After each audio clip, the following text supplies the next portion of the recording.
What's going on, y'all? Mask Gleazy and the Beezy, if you know what I mean. You know, I'm gonna put this video up because I'm sick and tired of motherfuckers mistaking graphics as far as video games for great games. You know what I mean? Like I'm kind of pissed about BioWare, how they totally ucked up the whole Mass Effect series. You know what I mean? Like I was so pumped up about this series that I went out and I bought the book Revelations, I think it's called, which is a good read. It's totally ill, and it totally brought me into the Mass Effect universe. You know what I mean? And I go ahead and it comes out. I get the game, and it's not bad so far.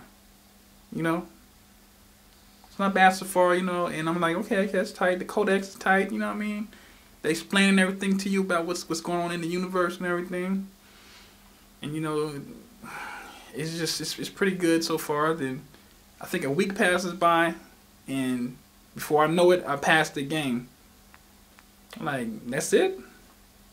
This is all like that big old giant codex y'all got, and I beat the game in a week? Yeah, I don't even play the games that much. You know what I mean? I don't play game that much. I couldn't believe it. But that's not taking anything away from the storyline, which was a good story. You know, I like how the plot twists were subtle but explosive. You know, and I'm just hoping that Mass Effect 2 would build on that. You know, and then I don't really trust Mass Effect 2 because you know I'm looking at some of the videos and all I'm seeing is combat mostly. And the graphics, of course, look better, but everybody knows that the more you concentrate on making your characters look and move like real people, you know what I'm saying? The disc was about like 7 gigs or something per disc, maybe on an Xbox or whatever. And like, if you're using most of your mobile to make your characters look realistic, then that's going to take up half of the dang disc, leaving little room for the sandboxes. You know, the maps are going to be smaller, the story is going to be shorter. You know what I mean? And I'm kind of iffy. And then I heard that they were going to have 2 discs. I said, okay, they're going to have 2 discs. Maybe I'll get it then. But I'm still iffy. So I go on YouTube and I look at the walkthroughs and stuff, and I'm like, okay. But then again, I'm noticing nothing but combat. And throughout the whole game, like you may have a small little sandbox area where you can, like, you know, talk to a couple of people or overhear a couple of conversations. And even in the conversation, the dialogue tree, whatever the thing is called, the dialogue tree, you see that there's less things to say now than the first Mass Effect. You see, and then there's less weapons, and I understand why people didn't like the weapon system from the first one because of the whole you have to get rid of all those little item things or whatever. That was irritating, but I liked it having the weapons with the different skill sets, you know. But on this game, it's just weapons. Maybe like, I don't know, not a lot of weapons, and now you have to pick up thermal clips. Like, man, come on. Is this an RPG or a third-person shooter? You know what I mean? They already explained in the first game about mass accelerator technology and how 1 bar is like a motherfucking clip. And one of those bars is like 1,000 rounds because, you know, the mass accelerator technology. You know what I mean? And all you really have to worry about was cooldowns. But now, in Mass Effect 2, you have to pick up fucking clips and stuff. You know, that's fucking stupid to me. It's like backwards engineering or something. Like, y'all, come on, man. What the uck? Why we going backwards? Why we gotta worry about clips now? You know what I mean? Stupid to me. So and then like they take the Mako away, which was kind of tedious anyways, but you know, it was something to do in the first game. And they replace it with mining planets or whatever, planet mining, which is one of the most boringest mini games I've ever played in my life, or seen played in my life. I'm like, are they really thinking that this is a game of the month or game of the year material? And like when you look at the comments on YouTube or on like GameTrailers.com or Game Informer or whatever, it's always Mass Effect is so beautiful, or it is so visually amazing, and it's all these keywords that indicate that they're in love with graphics. And I'm like, to the untrained eye, Mass Effect could fool you. But you know, like when you're an RPGer like me, and you've played games like the sci-fi games like Xenogear, or sci-fi games like Deus Ex or Deus Ex, or however they say it. I call it Deus Ex because it sounds tighter. But Deus Ex is one of the craziest games as far as sci-fi storytelling that I ever played in my life. I'm saying, like another one, Fallout 3. That was another one. You know what I mean? Like, it seemed like Bethesda are the only company out there that know how to make decent RPG games, and the rest of them are just trying to make a really good movie-like presentation. You know, like Mass Effect. You know, and now I'm looking at the Dragon Age videos, and I look at the demo, and I'm getting a little scared now because it's starting to look like Mass Effect. I call it Dragon Effect or something. You know, like come on, man. Like, the first Dragon Age was great because of not only can you pick a human, you can pick a dwarf, or you can pick a elf. You can be a mage or whatever, a warrior or whatever.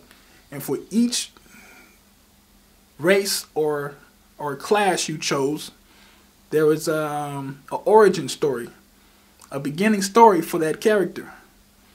If you're a dwarf, you're gonna start off in like the underground where they live at. If you're an elf, you can be a slave elf, or you can be a delvish elf. And if you're a mage, you're gonna start off in the mage tower or whatever. And if you're a warrior, you're gonna be the daughter or the son of like some cat in, what's it, High Ever or High Tower or whatever that place is called. And like, I thought that was pretty dang tight. You know what I mean? And then after you get done with your origin story, then you go to the main story. And I thought that was so tight.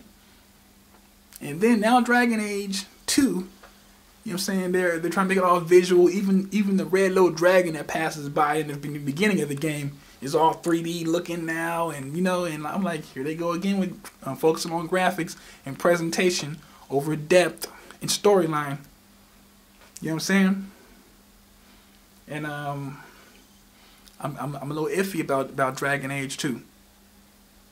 And like I feel like EA is the Fox network, and BioWare is like Josh Whedon and the Firefly team having to conform. And rather than showing one of the best episodes, which is the first episode, the season premiere of Firefly, the first episode, which was 2 hours long, which goes so it's the reason why I even picked up it's the reason why I picked up Firefly, because I noticed that they focus on storytelling, you know what I mean, but on the Fox network they were like, no, that premiere episode, it focuses too much on storytelling, so why don't we the second episode has shooting and flying in it, right, in action, so let's focus on that. And let's make that the first episode. You know what I mean? And I'm like, I didn't look at the television. I mean, like, I just happened to work in a video store at the time. And I just saw it. And me being a sci-fi freak, and there was nothing else around, I said, okay, let me give it a try. And the first episode drew me all the way in. It let me know that they're mixing a Western with a sci-fi. And it also is tight how China and America were the superpowers that survived the Earth that was. But this is how I feel. This is how I felt with the whole BioWare and EA situation. And like, I'll take depth over graphics any day. I just saw a game that looks like a Nintendo game, you know, pixelated and stuff, but storytelling and the game mechanics of it was so ill that it was like I felt indulged. It's not about graphics, man. When are y'all motherfuckers gonna learn? It's not about graphics. It's about depth. And it's about storytelling. You know what I mean? So I may get a lot of hate from fanboys and whoever the fuck else is in love with graphics. But if you can't make a graphical game and make it deep and make it long or not too long or not too short, then don't make the fucking game, okay? You know what I mean? I mean, video games are like, you know, the movies and stuff are getting real watered down. This is why I'm moving over to the video games. And now the video games are trying to duplicate the watered down movies. You know what I mean? Y'all motherfuckers need to get it together. Or you're going to have a bunch of motherfuckers trying to download your stuff on torrents and stuff on these torrent sites. You know what I mean? Because they don't trust your product no more. It's like with the rap game. The rappers are coming out with nothing but garbage, and everybody's just downloading the music free, just in case. You know what I'm saying? Nobody don't want to waste no money on garbage, you know. But if you have substance, people will buy your stuff. You know what I mean? So stick to the substance and the depth, and stop focusing on graphics. Okay? Focus on that depth. And I'm iggity, motherfucker.